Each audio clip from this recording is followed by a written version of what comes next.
spots that we've noticed that need a lot of attention. But before we get started, we're going to do roll call here quick. If you're on the call, just say that you're here after I give your community name. So we'll start with Crete.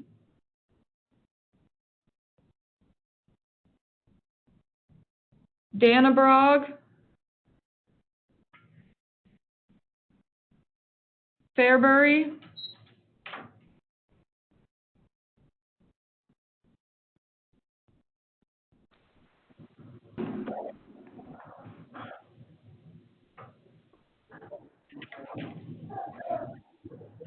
All right, we are going to start roll call over. Hold on. All right, Crete.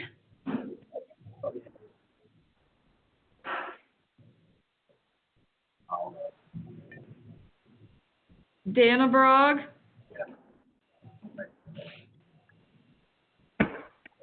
Fairbury. Fairbury's here. Hebron. Hebron's here. Hatfield, Missouri River, NRD. Yes, this is Lori Lester. Peru. Could you mute your phones if you're not responding? Peru. Platte County. Yes. Village of Osmond. And then is there anyone else on the line today that we didn't mention? Zachary with the Village of Winslow.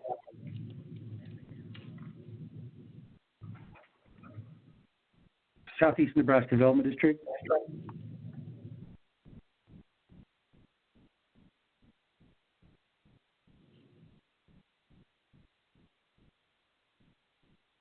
All right, then we will get started. So for HMGP grant, sub-award grants overall, for sub-applicants, you must participate in a FEMA-approved local hazard mitigation plan.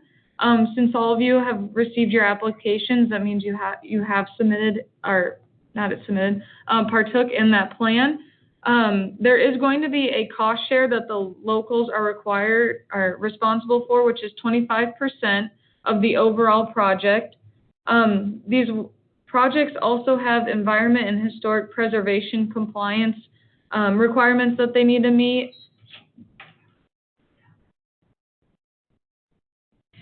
Give us 1 second. We're having some technical issues sharing the PowerPoint with you guys. We'll try to get it up here in a few moments.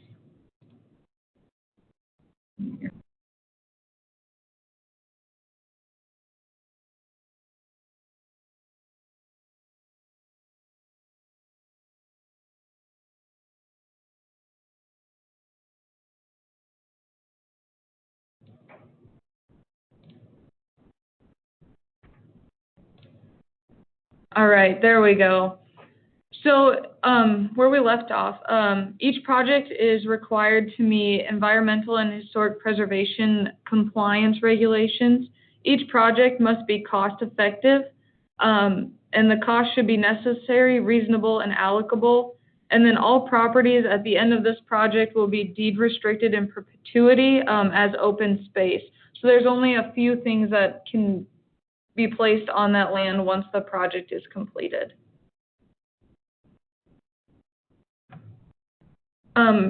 So we'll get into the application now. So section 1 is sub-applicant information. If you do not have this information for your jurisdiction, please reach out to NEMA. We will be able to grab those for you. You will need your federal tax ID number, FIPS number, your DUNS number, and your NIS number. And then also, along with your application, the state is going to be requesting an authorized representative form be filled out. We will be sending that out to you once this webinar is completed. Section 2 of the application is in reference to the hazard mitigation plan. We will need the title of the plan, if the plan is approved or being updated, approval date, and then expiration date. And then be sure to, when you reference your mitigation plan strategy, that you are clear and concise, and that this project does mirror that activity. Please include the page numbers on where you find that activity in your plan. And then also FEMA is asking that we pull the page from the plan that has that activity listed on it. So if you guys could do that, we would appreciate that as well.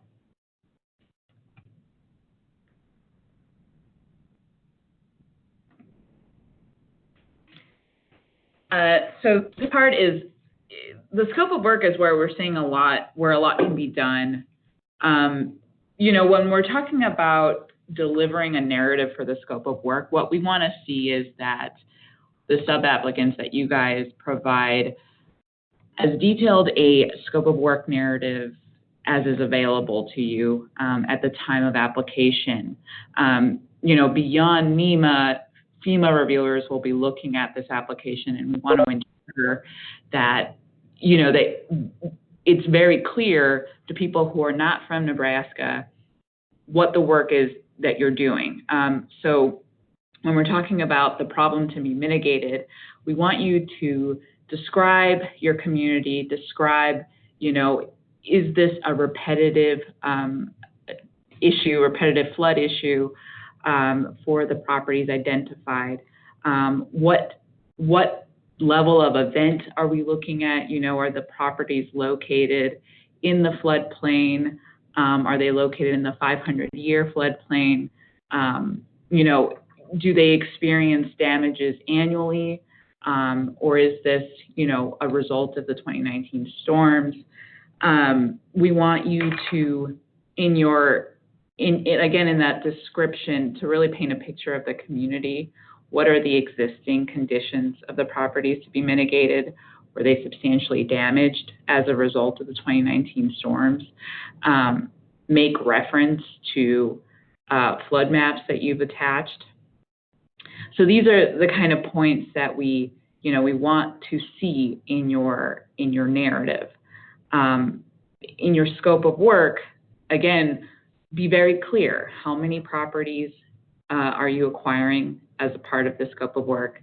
What type of properties are they? Are they, you know, primary residences? Are they largely tenant occupied residences?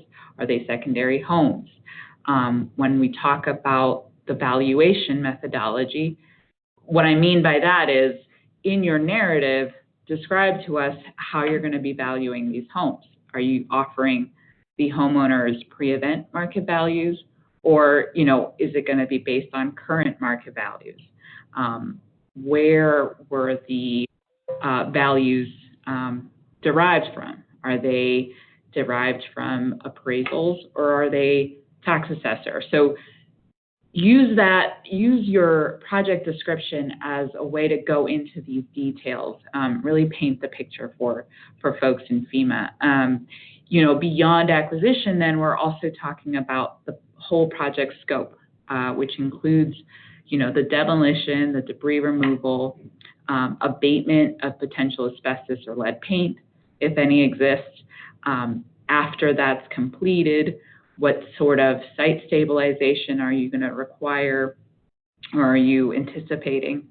And then in your narrative, almost include, you know, a very specific phrasing that this land is going to be converted to deed restricted open space in perpetuity.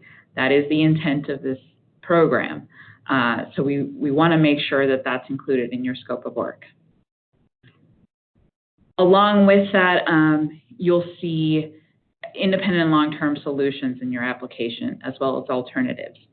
For the independent and long-term solutions, what we're looking for is that you explain how this project, you know, the acquisition of these 9 properties, these 16 properties, how that's part of the community's overall framework of flood mitigation. What other, you know, outreach is the jurisdiction doing to, you know, promote flood mitigation? Are there zoning laws in place? Are there, future restrictions on construction in the floodplain?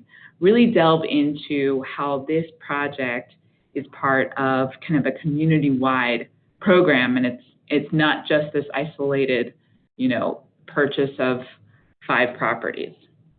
This is also a space for you to go into what you will be using the open space for. So, a return to wetlands, restoration of the natural floodplain, whatever it is that you anticipate doing with this open space, keeping in mind what the restrictions are. Alternatives. So this is a very integral part of applying for federal funds. This acquisition project is your chosen alternative, but you do have to include another feasible alternative. That other feasible alternative could be, the elevation of the properties rather than the purchase, or other potential, community localized flood reduction, detention ponds, diversion of floodwaters.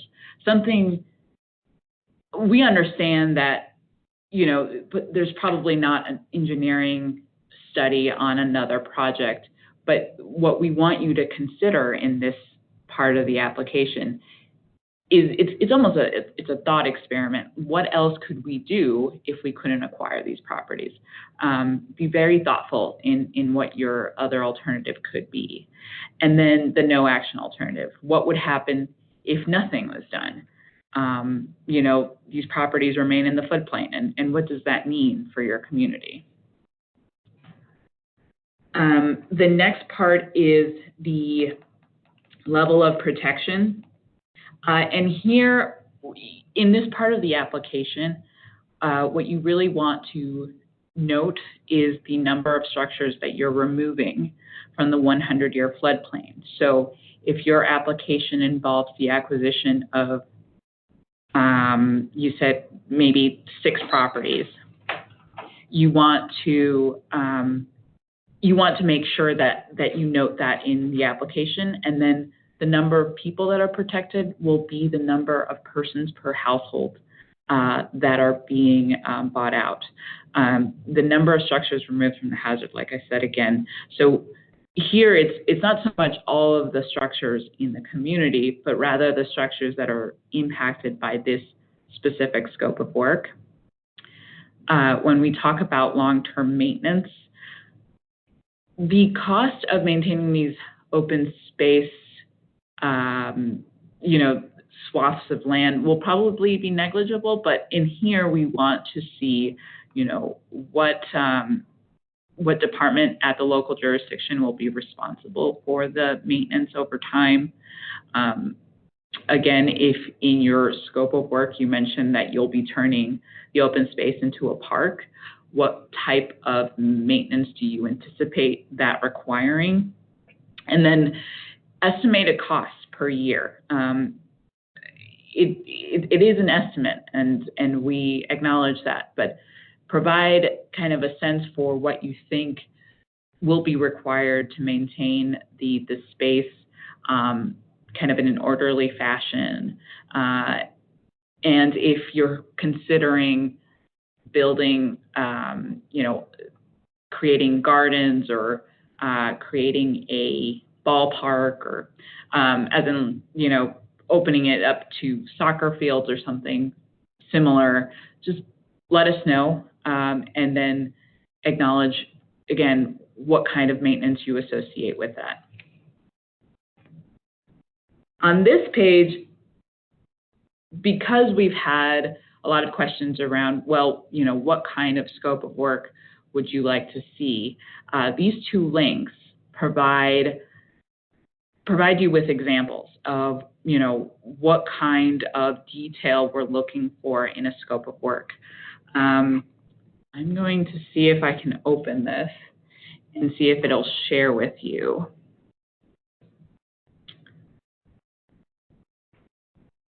I don't know that I can open it and share it with you all, but these links are available to you, and you do have the PowerPoint.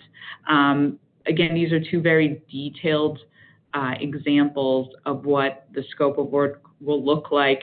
In this first one, what we have is, beyond just listing the number of properties, they go into what the town has done thus far to obtain notice of interest forms from homeowners and how they're kind of proceeding along the process of acquisition. The next part of the application is the benefit cost, and you see this as part of your scope of work in the NEMA application spreadsheet, the workbook that you'll be filling out. For most cases, most of these properties are going to be located in what is called the special flood hazard area, which is the 100-year or the floodway, making them usually cost effective. And if the cost of acquiring the property, and this includes all costs, right? So when we talk about the acquisition of property, it's from the property value plus all of your soft costs, your appraisal, your title search, plus demolition. So the cost of the whole project for a single property is less than or equal to $276,000. Those projects will be cost effective. When a property is not located in your special flood hazard area, or if the estimate of cost is greater than $276,000, we'll likely have to do a full FEMA BCA benefit cost analysis, and the state will do these for you.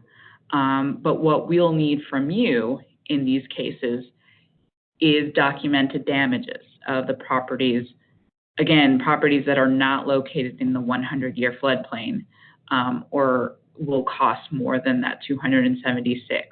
We'll need insurance claims if there are any, invoices, receipts, quotes for any of the repairs that were associated with the flood damage, so that we can run a full benefit cost analysis. What we want to see in your applications is for you to clearly identify the properties that are located in the special flood hazard area and those that are not. So if you know of properties that will not be in the 100-year floodplain, let us know. You can even include a list of properties that you know are in this in the floodplain, and a list of properties you know that are not. The requirement is for the benefit cost ratio to be greater than 1. Otherwise, we don't have a cost-effective project. Here's an example of what I'm talking about. So, example 1, this property, the total project costs at the end of the day are $260,000, which is less than that $276,000 I was telling you about. What we do is we take all of the properties in your application, we take all of your project costs, we take all of the pre-calculated benefits for that project, and if the aggregate benefit cost ratio is greater than 1, then we have, a passing project. You see here that we have one property that comes in over that 276. Because it's part of a full project where there are other properties that are much less expensive, the project as a whole is cost effective. Like I said, NEMA will be running these for you, and will be creating the benefit cost memos for you. All we need to know from you is the project cost for you to estimate what your costs will be. Another way to show cost effectiveness for acquisitions is for properties to be determined substantially damaged. And this is determined at the local level. What it means is that the cost of repairing the structure is greater than 50% of the value of that structure. So in these cases, you know, a local building inspector or a floodplain manager will determine if a property is substantially damaged and provide the community with a certificate, and that property is automatically cost effective. So this is kind of a easier way of proving cost effective for some of the structures in your applications.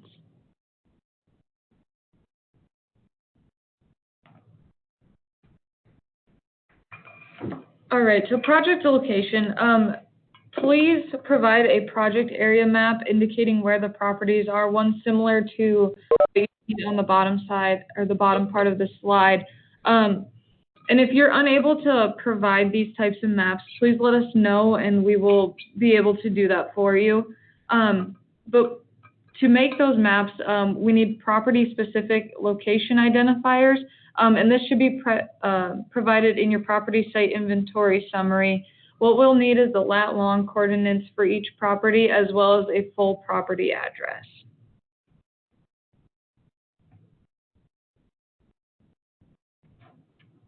And then this is another area where we get quite a few questions about the overview of damage history. This is for structures with documented damage.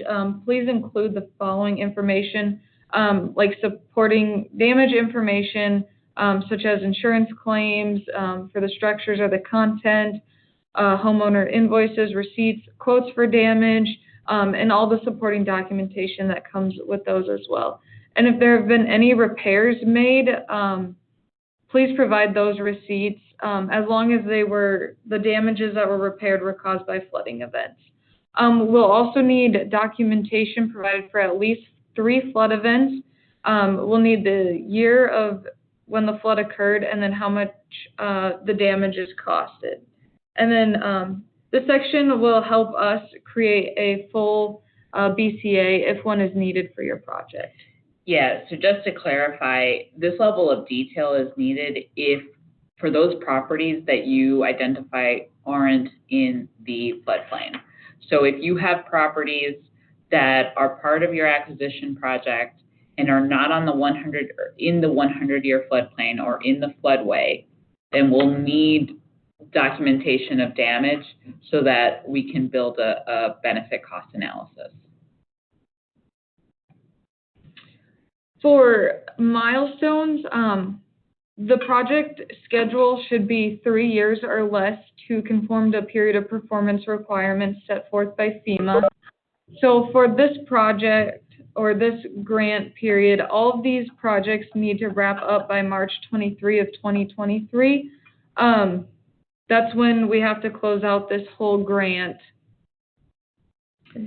Yeah, what we want to see is that your milestones, that the tasks that you identify reflect the full scope of work for the project.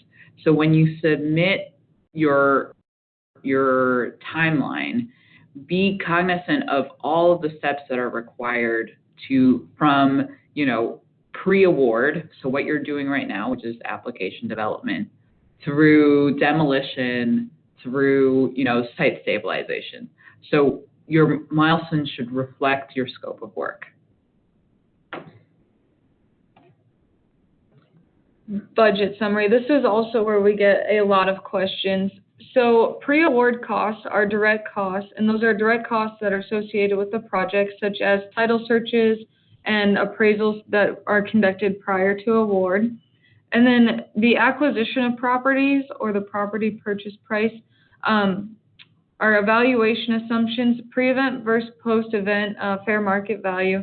And we're suggesting that everyone take their tax assessor value and then add an additional 15% to account for higher market values. And then be clear in the scope of work and the budget narrative about how you came up with a property price, what evaluation assumptions you made, or what methodologies you used.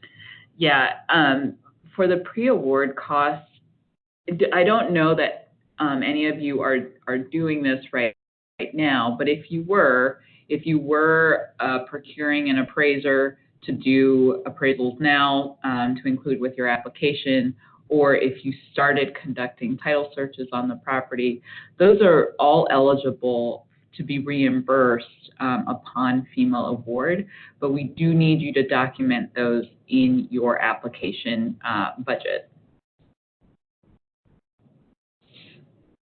Continued on, please include all associated costs with the properties. Cost estimates should be based on industry standards or vendor estimates. And then describe all of your costs in Section C, your budget narrative, and include references as well. And then we pulled a budget breakdown from another application to kind of like show you what it should look like. Yeah, and what I've been telling folks is that your budget narrative is the space for you to include 1 to 2 sentences on each of your costs. So go through your budget and for each of the costs that you identify, include 1 to 2 sentences. So for example, for the fair market value, if you have what you would do in your budget narrative is describe, where that value comes from, so in largely tax assessor, and then describe, that you will be adding an additional 15% to account for irregularities or account for a higher market value.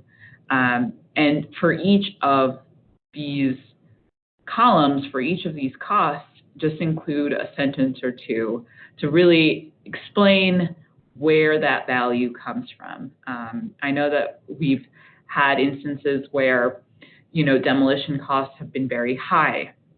For FEMA, understand that, just include a sentence where, you explain, contractor issues, or if the cost of debris removal is very high, the cost of landfill is very high.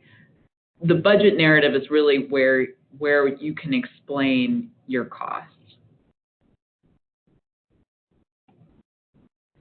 So here we have examples of what those 1 to 2 sentences for your budget narrative should look like per section in your budget as well. We're not going to read these, but since you have the PowerPoint, we wanted to provide you with kind of some guidance on how to do this. So each of these short paragraphs kind of describes where this sub-applicant got their material from. You'll see in the first bucket their purchase price that they described, the data source, and then they included a sentence on adding that 15% additional value. When we talk about demolition, asbestos abatement, and site preparation, again, just describe where they come from. Describe any irregularities that are particular to your location. Next is the cost share. As mentioned in the beginning, the HMGP requires a 25% local match.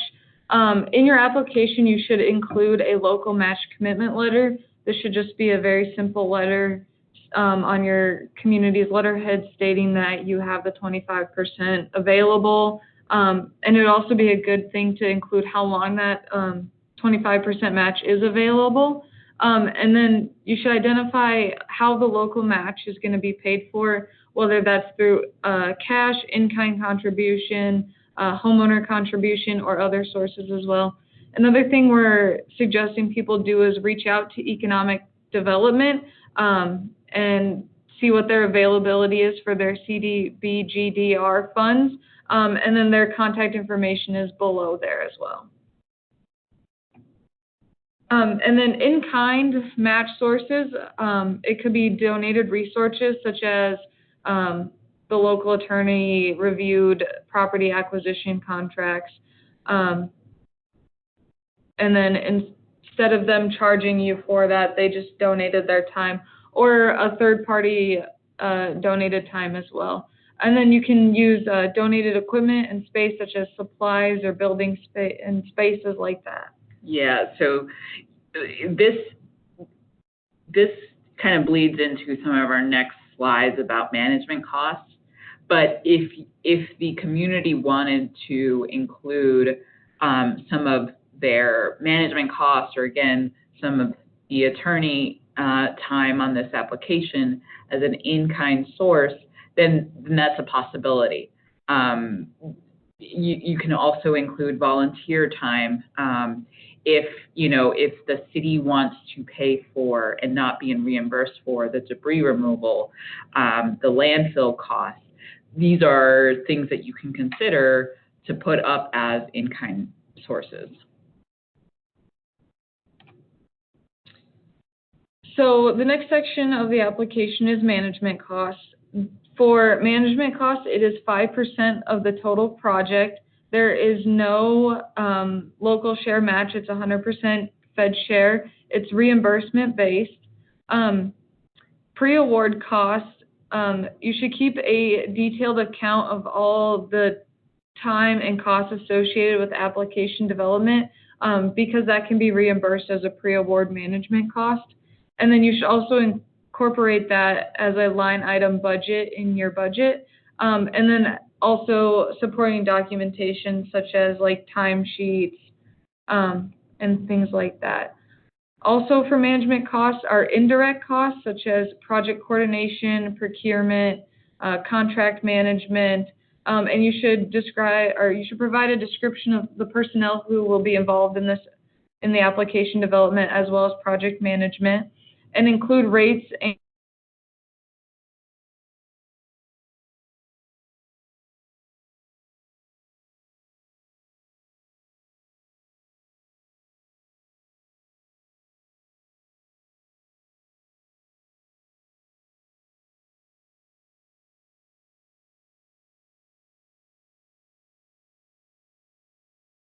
Matt, some of your management as an in-kind, let us know. But you are eligible for the full 5% of total project costs. And, we understand and appreciate how much time this type of project will take. So we really want you to fully request all of the 5% that is available to you. And that includes being conservative or, overestimating what the amount of hours, the amount of time that it will take to complete this project, because a lot of hours will go into not only application development, but then project implementation. When we talk about project coordination, procurement requirement, the contract management, these are all things that will require a lot of time. So we want to make sure that you guys are asking for that full 5%.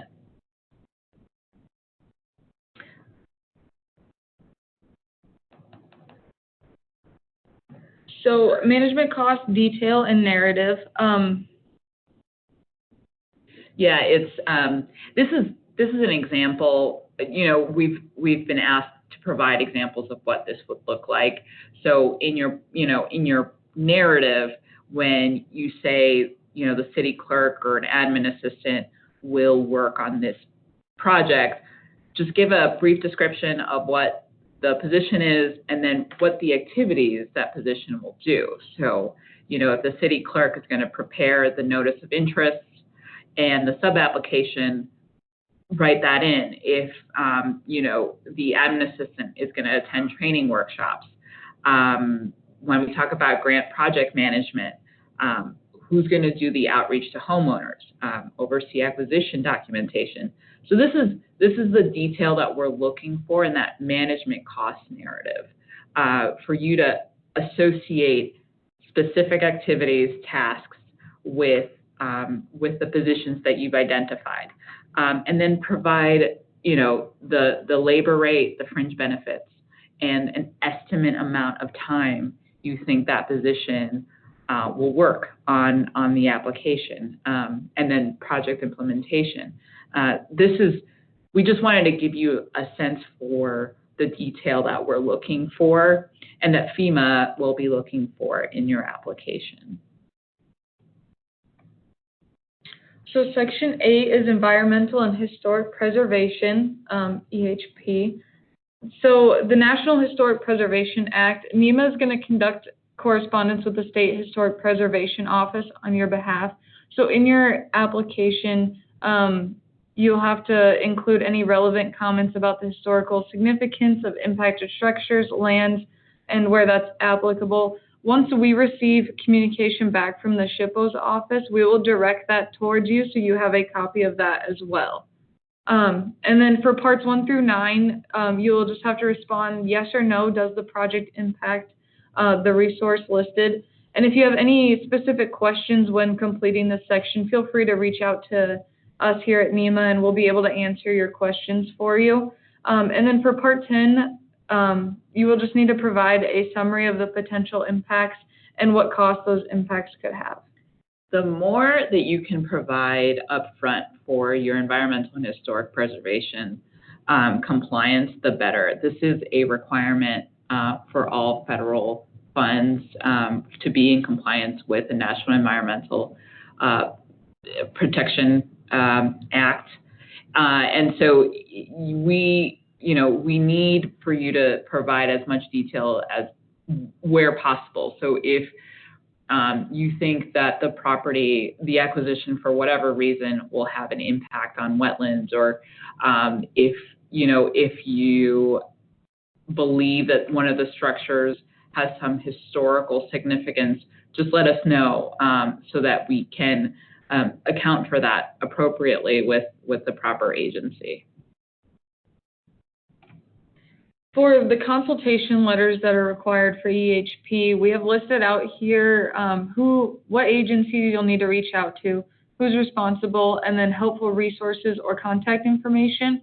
So as mentioned in the previous slide, NEMA hazard mitigation staff will handle any correspondence with the SHPO's office, but the local entity is responsible for contacting U.S. Fish and Wildlife, and that can be done through their IPAC information for planning and consultation link, as well as Nebraska Game and Parks. You can use their link as well, and that's very similar to IPAC.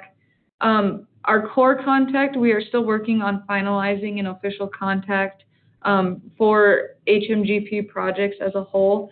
And then for acquisition projects, you also need to reach out to the Nebraska Department of Transportation just to verify that in the area where you are acquiring structures, DOT does not have any future plans to come in there and change the roadways that could impact the fact that those lands are supposed to remain open space in perpetuity. And then Julie Ramirez is the contact for NDOT. So for the next 3 sections, we just ask that you review, acknowledge, and sign the maintenance agreement, the acquisitions assurance, and then the application page. All of these must be signed by the authorized representative, which will be identified on the authorized representative letter that we will be sending out to you prior to this, or at the end of this webinar. We ask that you print and sign all of these sections separately and then send them back to us as a PDF. And then the last section of the application is the attachments.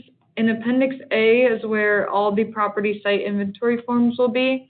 Appendix B will then be maps. C is going to be your EHP correspondence. Appendix D will be any supporting documentation that you have to help your budget out. And then Appendix E is going to be additional supporting documentation. This is where you will include the statement of voluntary interest form, the model deed restriction, and then the pre-calculated benefits or BCA memo if that applies to you. And I do want to clarify here, it is the statement of voluntary participation form. It's the form that you'll use post-award what it is the template that you will use to offer for the first offer to the homeowner. So that should be your sample statement of voluntary participation form, which is different than what you're requesting from homeowners right now as part of your application, which is your notice of interest form from the homeowners. So what we're looking for is just what that template will look like. And like Lexi just said, the FEMA model deed restriction and then the pre-calculated benefits. If you need help finding those, just let us know, and we'll happily walk you through that.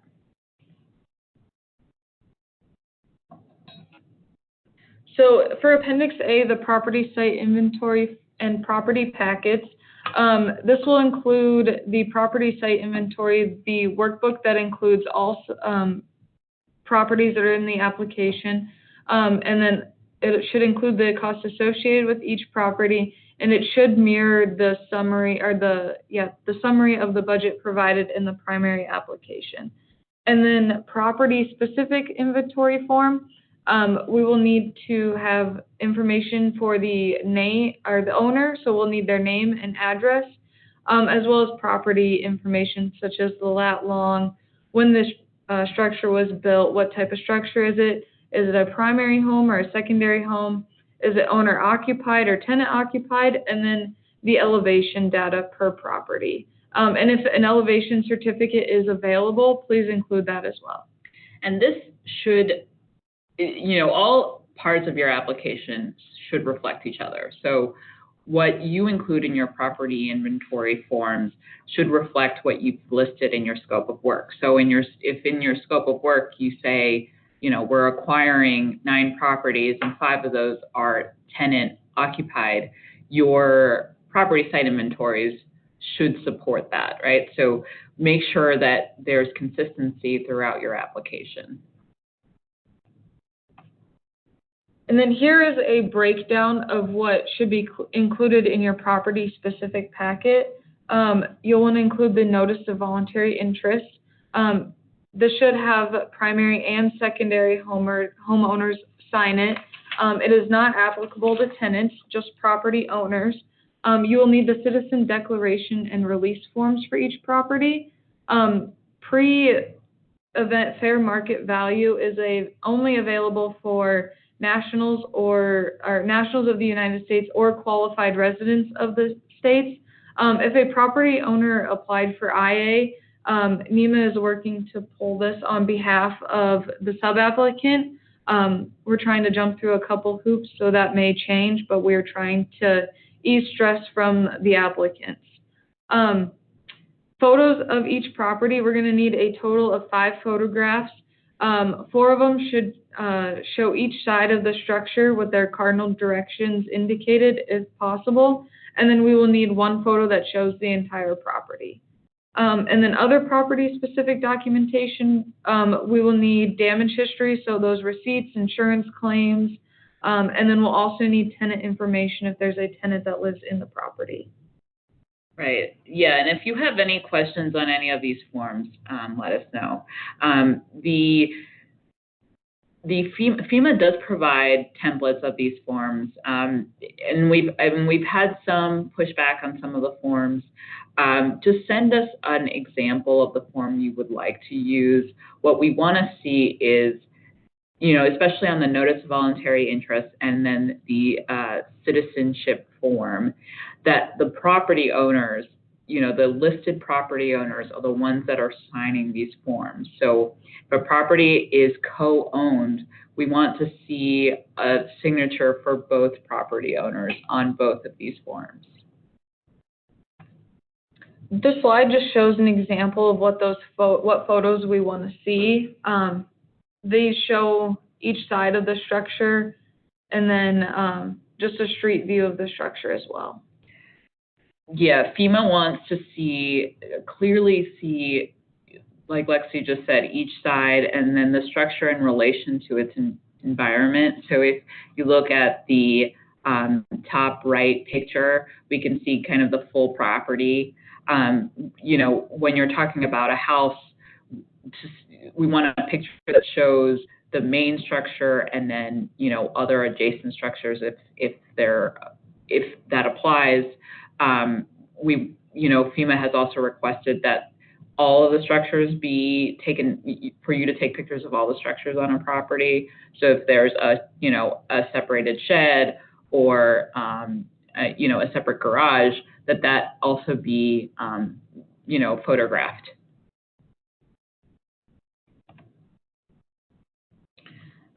So the tenant assistance and comparable housing, we've had a lot of questions about both of these. So tenant assistance applies to tenants that are that have been in the property or living in the property, during the storm and then in the past year, I believe.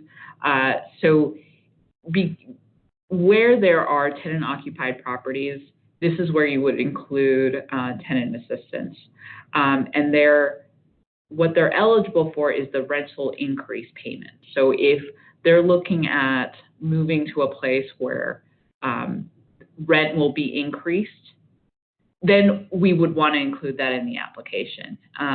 If you think this applies to some of your properties, please let us know so that we can work with you on identifying proper tenant assistance. Same applies to comparable housing. FEMA is very strict about when an individual is eligible for comparable housing. If the purchase offer for a property is less than the amount that the owner can buy another comparable replacement dwelling in a non-hazard area in the same community, if that value is less, then they could be eligible for $31,000. But this next slide, I wanted to talk about it a little bit more. It's very specific circumstances. So what we're looking at is to see, in your community, are there no similar dwellings that the property owner could purchase. Again, this would only apply for property owners. So in some cases in your applications, we've seen this applied to tenant-occupied properties. Tenants are not eligible for comparable housing. Tenants can apply their assistance to a down payment if they want to do that, but they're not eligible for the $31,000 in comparable housing. Again, with both of these, if you want guidance as you're developing your budgets, please reach out to NEMA so that we can walk you through that process. So in your application packet, what should you submit to NEMA? So you're going to want to submit the Excel workbook application. The PDFs have come in very disoriented, and large values are seen as the pound sign instead. So if you want to submit a PDF and the Excel workbook, that would be fantastic. And then you will need PDFs of the signature pages, and they must be signed by the authorized representative, a letter designating the authorized representative, and then a local match commitment letter. You will need the supporting documentation for the appropriate appendixes, so A, B, C, D, and E.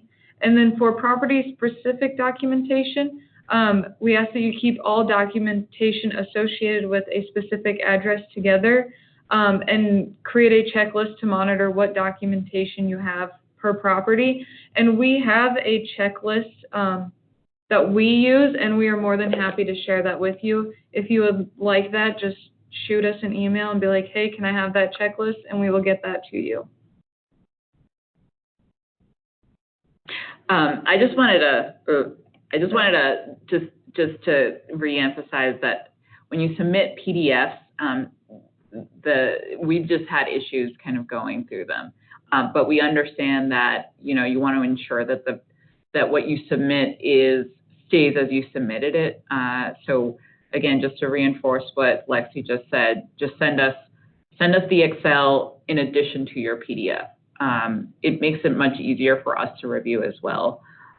So we would definitely appreciate that. And now we're going to take some questions from you all. Prior to those questions, we have been getting a lot of questions in regards to procurement.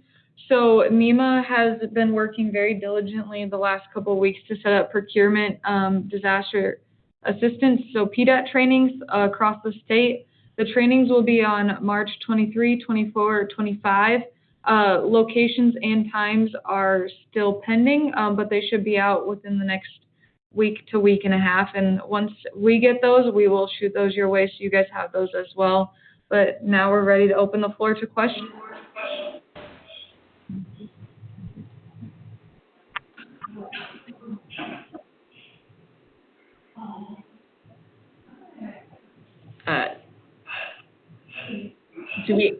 Molly?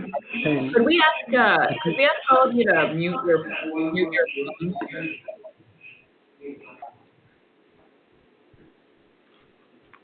Okay. Do you have questions at your end?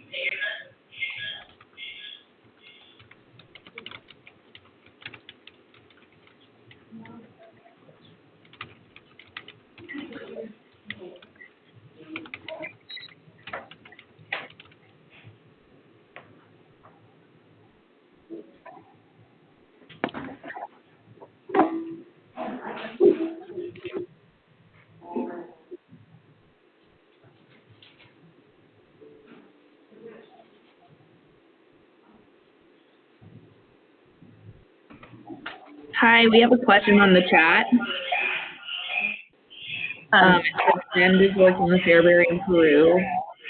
When developing the budget summary, we averaged 3 comparables from Zillow plus assessor's data to get the comparable. We were told this was okay. Do we have to redo this part? Molly, could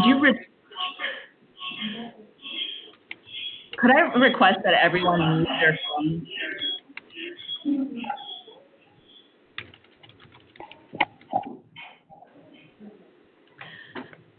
Molly, could you repeat the question? I'm just going to go ahead and mute everyone. Hold on.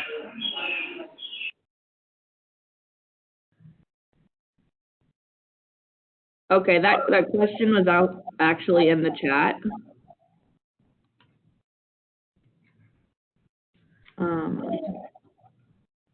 It says Send is working with Fairbury in Peru. When developing the budget summary, we averaged 3 comparables from Zillow plus the assessor's data to get the comparable. We were told this was okay. Do we have to redo this part?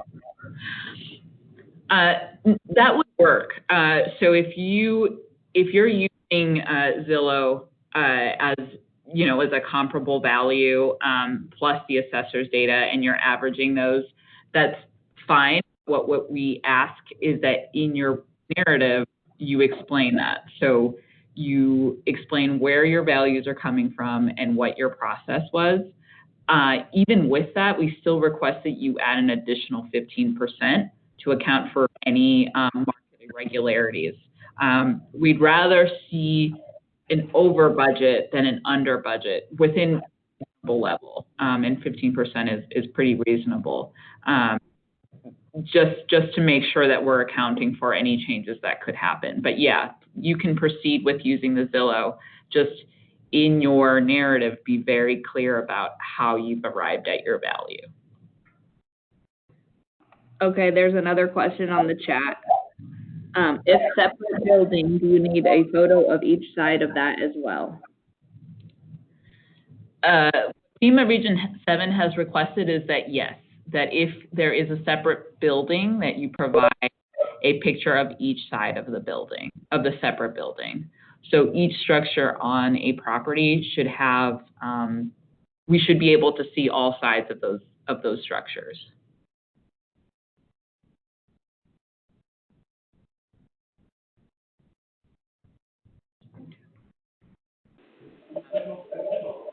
We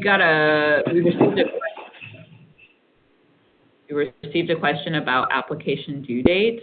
NEMA, Lexi will reach out to you to get you what your specific due date is. I think that was from Tim.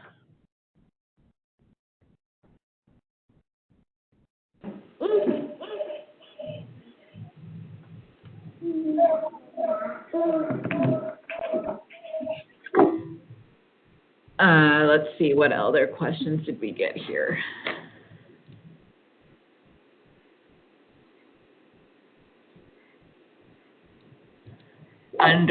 So we got a question for Peru.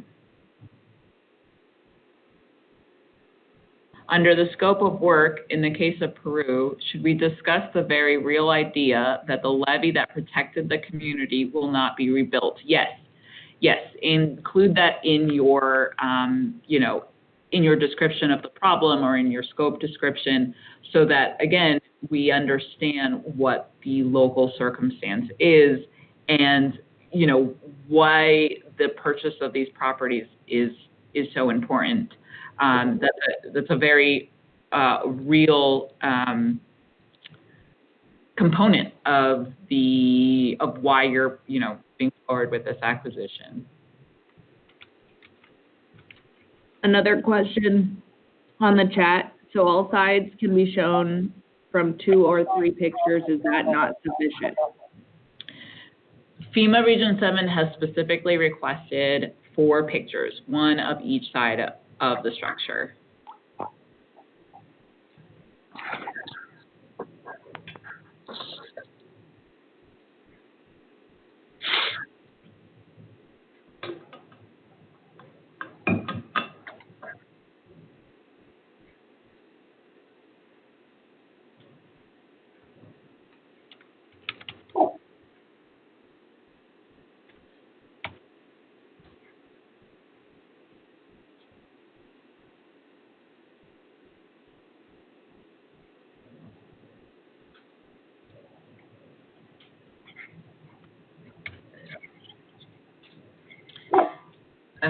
So let's see, something we have encountered is the available housing in rural towns is over 31,000. This is due to the fact that there just aren't that many houses. Can this be used to explain why housing costs exceed the 31,000? So I'm assuming you're saying for comparable housing. So again, comparable housing would be added onto the value that the homeowner will receive. So for example, if the acquisition of a property is 90,000 and there, isn't sufficient comparable housing in the town, we could potentially add an additional 31,000 to that 90,000 for a total of 121. And yes, and you can, and in your narrative, that's where you would explain why, why the city, why the jurisdiction, why the village is adding comparable housing to their values, that there just isn't enough housing.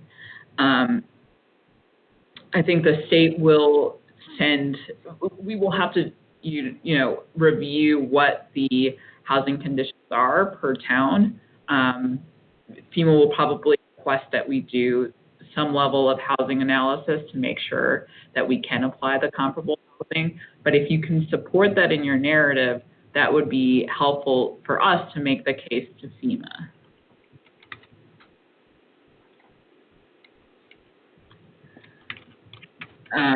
Another question we got was about, what about, relocation options costs? Don't know if you're referring to relocation for homeowners, for property owners. Because this is a voluntary program, relocation assistance for property owners is not available. But that's where the comparable housing becomes, that's where the comparable housing becomes a factor. So if you're saying that a property owner can't, locate a similar housing in the village, must relocate to another town, there, again, are factors into comparable housing potential.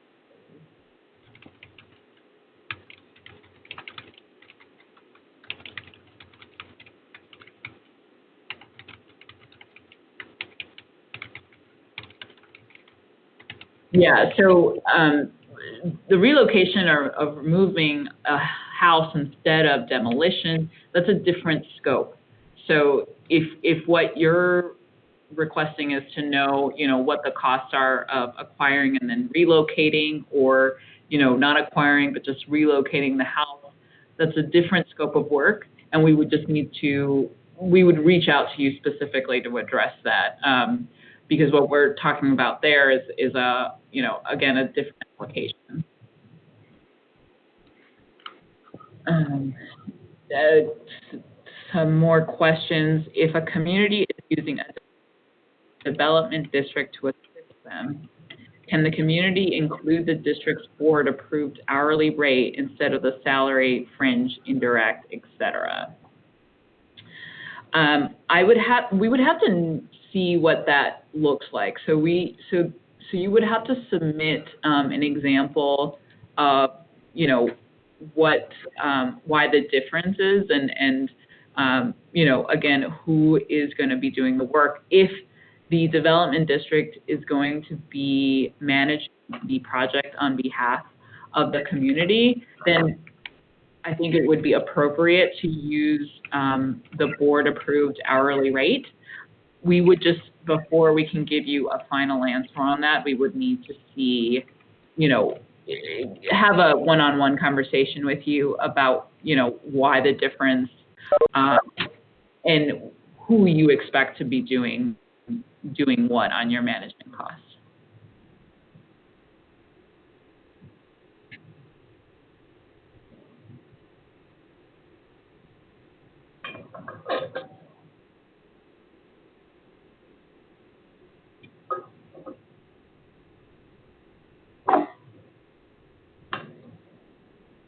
Relocation.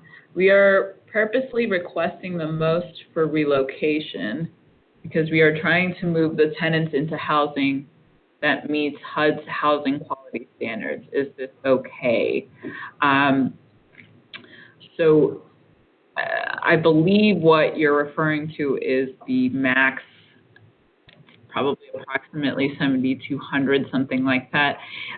Again, if you can provide justification for the tenant relocation, then we can support that. We would just need to see supporting documentation. We would need to see documentation for the new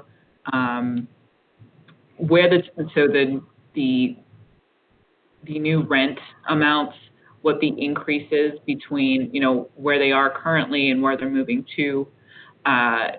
So with your application, we would just be requesting that supporting information as well.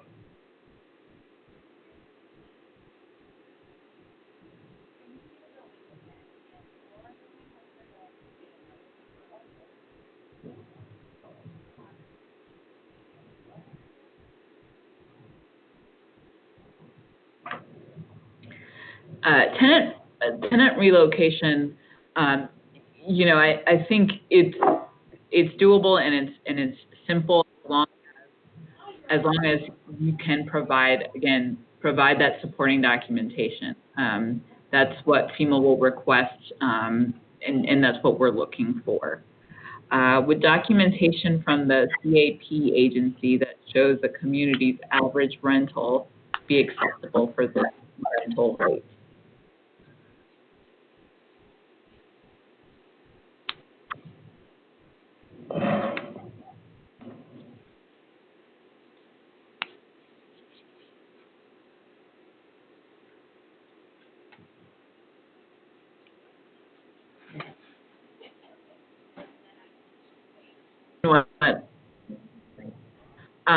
Tim, could you explain what the CAP is?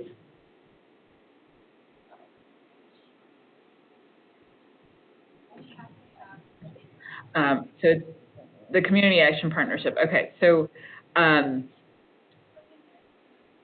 we would need, for the tenant relocation, we need the actual rent increase amount. So, again, based on what they are paying now for rent at the acquired property versus what the anticipated increase will be at the new location. And I'll double check this. I'm pretty sure you'll need to show the new rent, the actual increase amount, not based on the coverage. We can follow up with you on the tenant questions, though, so that we get you the best answer possible. I believe that what we'll need to see is the new lease again, to document what that increase was, because it will be reimbursement based versus, you know, a chunk of money up front. So we'll follow up with you on those questions.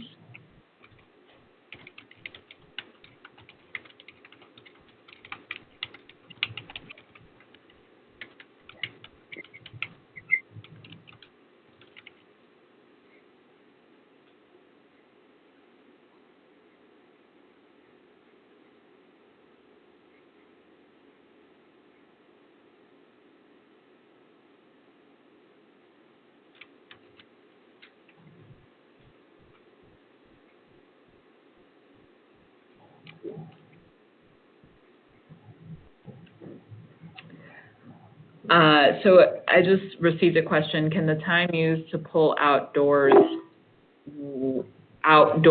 windows, woodwork, et cetera, for repurposing in other structures be used as in-kind? That can be very complicated because the appraisal, the market value is based on the full value of the property.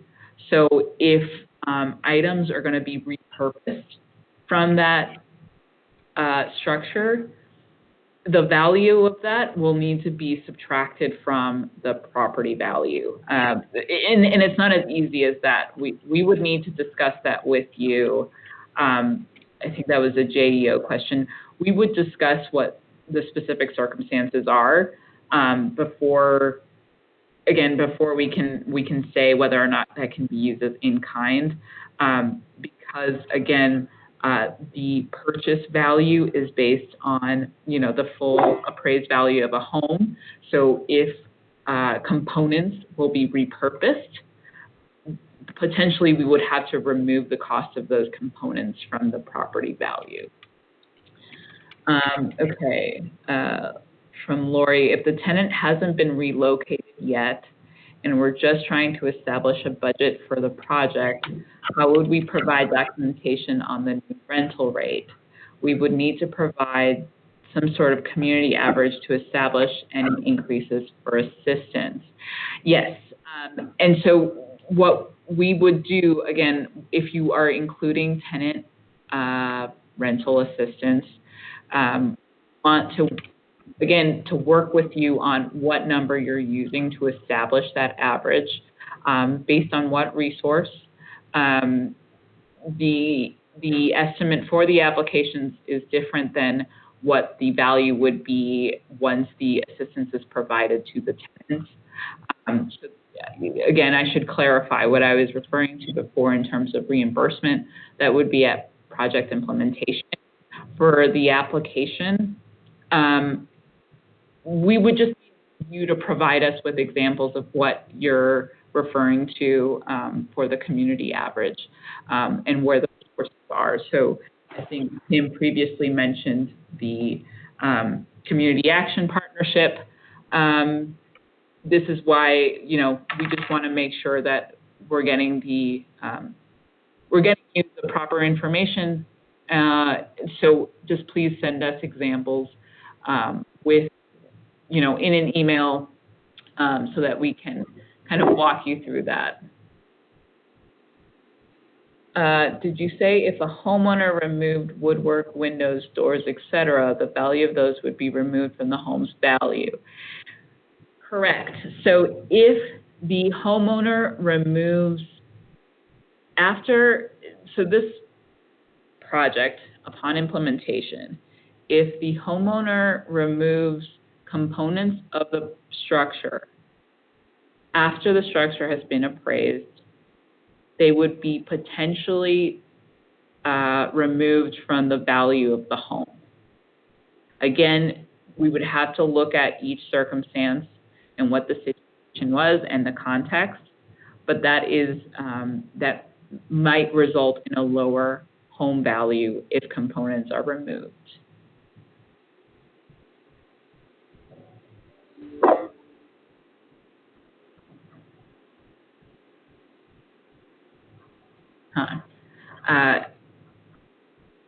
So are you all having trouble hearing us?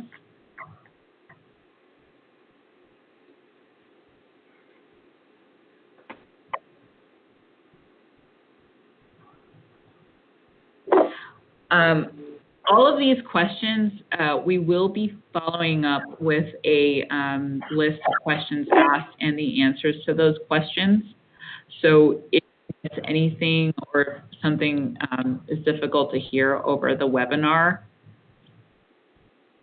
we'll be following up with an FAQ sheet, and the webinar will be recorded.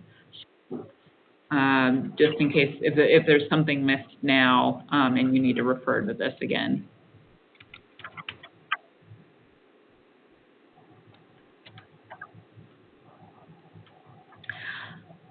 So to answer some of the, to kind of close the conversation on tenant assistance, we request that you reach out to us one-on-one so that we can, again, give you a contextualized response. Each situation will be slightly different. So I know Tim and Lori had questions about tenant assistance. Just reach out to us in an email, or we can set up a call to discuss what you're using as your community average and what proper documentation would be when submitting the application.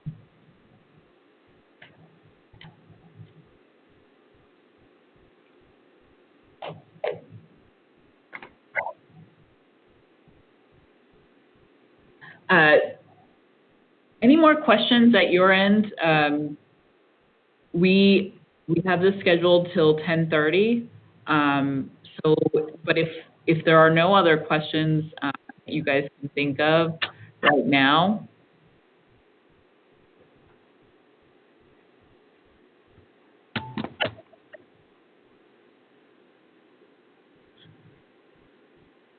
Well, we welcome you to email, call us. This process is new for many of you, and that's what we're here to do is make sure that you have the information you need to provide, a complete application. What we're trying to minimize is, requests for more information from FEMA once these applications are submitted. The more complete that we can provide an application, the better, because it potentially means a faster award from FEMA. So again, our intention is to prepare you up front more completely than to have subsequent requests for information from FEMA and prolong the award time. So with some of these location-specific questions, please reach out to your NEMA specialist. Aggregated Consulting will also be doing outreach to you, so expect some emails from us as well. I think that's it.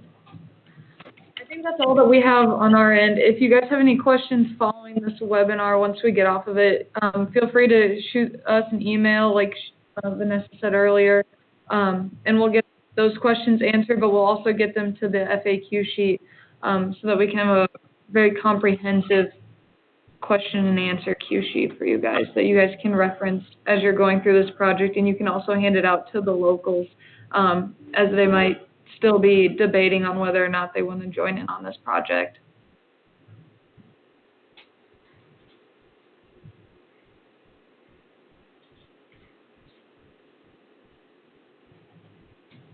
And hearing no questions, I think that's all we have today. We appreciate all of you guys joining us today. And like we mentioned before, this will be recorded and we'll hopefully have it posted to the NEMA website so you can access it there for any other future